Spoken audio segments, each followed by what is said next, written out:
Doctor Jitendra Awhad यांनी विधिमंडळातून बाहेर येऊन जी काही प्रतिक्रिया दिली ती मी ऐकली की आदरणीय शरदचंद्रजी पवार साहेब यांच्याशी आम्ही गद्दारी केली, आम्ही त्यांचा पक्ष हिसकावून घेतला, चिन्ह हिसकावून घेतलं, ऑफिस कार्यालय देखील आम्ही घुसून ताब्यात घेणार आहोत। माझा त्यांना सरळ प्रश्न आहे की आदरणीय साहेबांच्या आशीर्वादाने सहमतीने 2014 मध्ये निवडणुकांच्या विधानसभा निवडणुकीचे आकडेवारी येत असताना आम्ही बिनशर्त पाठिंबा भाजपला दिला, याला काय म्हणायचं? 2016 असेल, 18 असेल, 19 असेल, अनेक वेळा बैठका भाजपच्या शीर्ष नेतृत्वाबरोबर झाल्या, साहेबांच्या सहमतीने साहेबांच्या आशीर्वादाने झाल्या, याला काय म्हणायचं? ज्या डॉक्टर जितेंद्र आव्हाडांनी स्वतः सामना पेपर जाळला, शिवसेनेविरुद्ध अनेक वेळा आंदोलनं केली, 2019 मध्ये त्याच शिवसेनेबरोबर महाविकास आघाडीमध्ये सत्तेमध्ये आम्ही सामील झालो, मग याला काय म्हणायचं?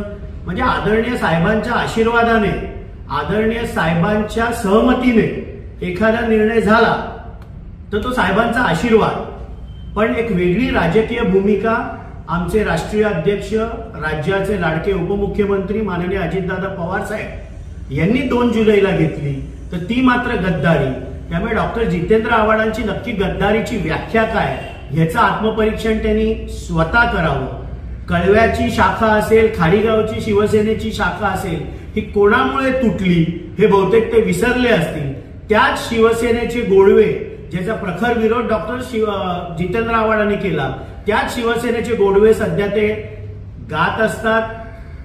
माननीय राज्याचे दुसरे उपमुख्यमंत्री देवेंद्र फडणवीस साहेब यांचा वैचारिक विरोध भाजपचा, RSSचा त्यांनी किती वेळा केला, आणि कालच प्रतिक्रिया देत असताना देवेंद्र फडणवीस साहेबांचे किती गोडवे त्यांनी गायले हे सगळ्या ठाणेकरांना माहिती आहे। त्यामुळे गद्दारीची व्याख्या काय हे एकदा स्पष्ट करावं।